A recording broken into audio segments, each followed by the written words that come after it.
Hello friends, আসসালামু আলাইকুম। কেমন আছেন সবাই? আমি কানিস ফাতেমা, আমার চ্যানেলে আপনাদের সবাইকে স্বাগতম। আজ আমি আপনাদের মাঝে শেয়ার করব খুবই লোভনীয় ও মজাদার বড়ই ভর্তা।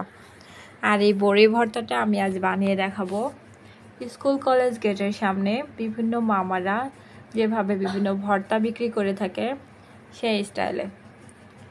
এভাবে বড়ই ভর্তা করলে একেবারে মামার দোকানের লোভনীয় বড়ই ভর্তার মতোই স্বাদ হবে। আপনারা অবশ্যই বাসায় এরকম ভর্তা বানানো ট্রাই করবেন, আশা করি অনেক ভালো হবে। ফ্রেন্ডস, আমি গাছ থেকে বড়ইগুলো পেড়ে নিয়েছি। এখানে 1 কেজি পরিমাণ বড়ই নিয়েছি আমি। এখানে 2 ধরনের বড়ই রয়েছে, হালকা টক এবং বেশি টক। আপনারা চাইলে শুধুমাত্র টক বড়ই দিয়েও ভর্তাটা বানিয়ে নিতে পারেন, কিন্তু টক মিষ্টি মিলিয়ে বড়ই নিলে বড়ই ভর্তাটা অনেক বেশি স্বাদ হয়। এরপর একটি পরিষ্কার পাত্রে কিছুটা পানি নিয়ে বড়ইগুলোর থেকে বোটা আলাদা করে নিব এবং বড়ইগুলোকে খুব ভালোভাবে ধুয়ে নিব। লোভনীয় বড়ই ভর্তা করতে আমাদের কি কি উপকরণ লাগবে চলেন দেখে আসি। প্রথমে লাগবে 2 থেকে 3টি কাঁচা তেঁতুল, আপনারা চাইলে পাকা তেঁতুলও ব্যবহার করতে পারেন। তারপর লাগবে 2 থেকে 3টি কাঁঠালের কচি মুচি। তারপর লাগবে 10 থেকে 12টি লেবু পাতা, 2টি মাঝারি সাইজের টমেটো এবং পরিমাণ মতো সরিষা। আর যা যা উপকরণ লাগবে তা ভিডিওর মাঝে আপনারা দেখতে পারবেন। এখানে আমি একটি হামানদস্তি নিয়ে নিয়েছি। এমন ধরনের হামানদস্তি দিয়ে কিন্তু থেতো করে মামার দোকানের ভর্তাগুলো তৈরি করা হয়।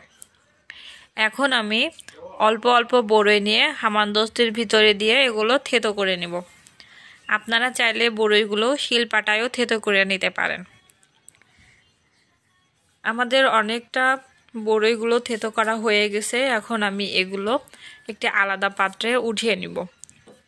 এরপর আমাদের যে বাকি বড়ইগুলো আছে এগুলো সেম পদ্ধতিতে আবারও থেতো করে নিব। আমরা জাস্ট হালকা করে থেতো করে নেব, একেবারে ভর্তা করে ফেলবো না। একেবারে ভর্তা করে ফেললে বড়ইগুলো খেতে খুব একটা ভালো লাগে না। দেখুন, আমি কিন্তু বড়িগুলো একই রকমভাবে থেতো করে নিয়েছি। আর এই ভর্তাটা খেতে কিন্তু অনেক বেশি মজা হয়, বিশেষ করে এই গরমের দিনে। এখন আমি আমার বড়িগুলো আলাদা পাত্রে উঠিয়ে নিব।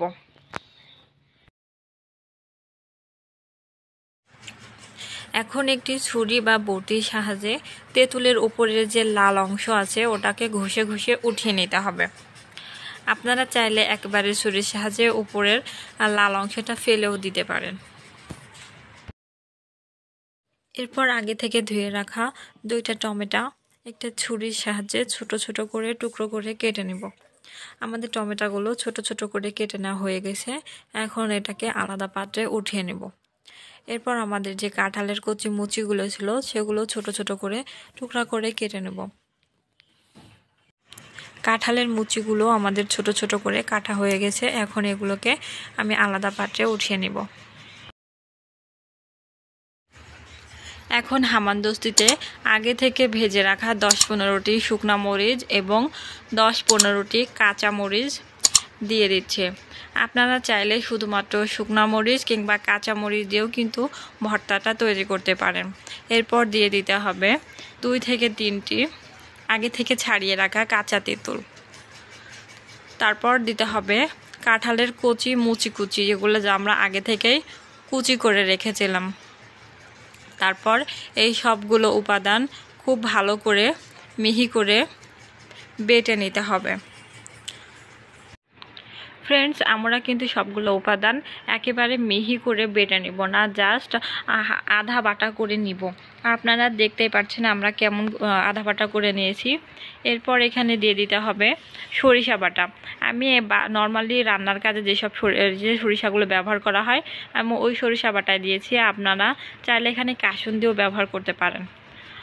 এরপর এখানে দিয়ে দিতে হবে 10 থেকে 12টি লেবু পাতা, কারণ লেবু পাতা দিলে ভর্তাগুলোতে কিন্তু আলাদা একটা স্মেল আসে, যা ভর্তার স্বাদটাকে আরও বহুগুণ বাড়িয়ে দেয়।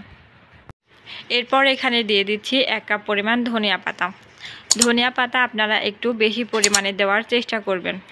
এতে করে ভর্তার স্মেলটা যেমন অনেক বেশি ভালো আসবে এবং খেতেও কিন্তু অসাধারণ লাগবে। এরপর এখানে দিয়ে দিব স্বাদ মতো লবণ। আমার এখানে লেবুর পাতার পরিমাণ একটু কম মনে হয়েছিল, এই জন্য আমি আরও কয়েকটি দিয়েছি। আপনারা চাইলে এখানে লেবুর রসও ব্যবহার করতে পারেন। তারপর সবগুলো উপাদান আমি আরও একটু থেতো করে নিব, একেবারে ভর্তা না, জাস্ট থেতো করে নিব। এরপর সবার শেষে দিয়ে দিতে হবে আগে থেকে কেটে রাখা টমেটো কুচি। এখন টমেটো কুচিগুলোকে সবগুলো উপকরণের সাথে মিশিয়ে নিতে হবে। এরপর আগে থেকে থেতো করে রাখা বড়ইগুলোর ভিতরে সবগুলো উপকরণগুলো উঠিয়ে দিয়ে দিতে হবে। এরপর একটি ছুরি কিংবা চামচের সাহায্যে সবগুলো উপকরণ বড়ইগুলোর সাথে মিশিয়ে নিতে হবে। আরও ভালোভাবে মিশিয়ে নেওয়ার জন্য এরকম একটি ঢাকনা কিংবা প্লেট দিয়ে ঢেকে আমার ভাইপোর মতো ঝাঁকানাকা করে মিশিয়ে নিতে পারেন। এভাবে ঝাঁকিয়ে নেওয়ার ফলে সবগুলো উপাদান খুব ভালোভাবে মিশে যায়। ঢাকনা খোলার পরে বড়ই ভর্তার স্মেলটা জাস্ট ওয়াও! আপনারা দেখতেই পারছেন আমাদের লোভনীয় বড়ই ভর্তা কিন্তু তৈরি হয়ে গেছে। আর এই বড়ই ভর্তাটা তৈরি হয়ে গেছে একেবারে বাজারের মামার দোকানের মতো। এগুলো খাইতে কিন্তু অসাধারণ টেস্ট। আপনারা অবশ্যই বাসায় এরকম ভর্তা বানানোর ট্রাই করবেন। আশা করি আমাদের মতো আপনাদেরও ভর্তাটা অনেক লোভনীয় এবং টেস্টি হবে। আপনারা দেখতেই পাচ্ছেন আমাদের বাসার ব্যাটালিয়ানগুলো কিন্তু অলরেডি কলার পাতায় পুড়ে বড়ই ভর্তা খাওয়া শুরু করে দিয়েছে। আপনারা ওদের চোখের দিকে তাকালে বুঝতে পারবেন ওদের চোখ দিয়ে অলরেডি পানি পড়তেছে, কিন্তু কেউই বড়ই ভর্তা খাওয়া বন্ধ করবে।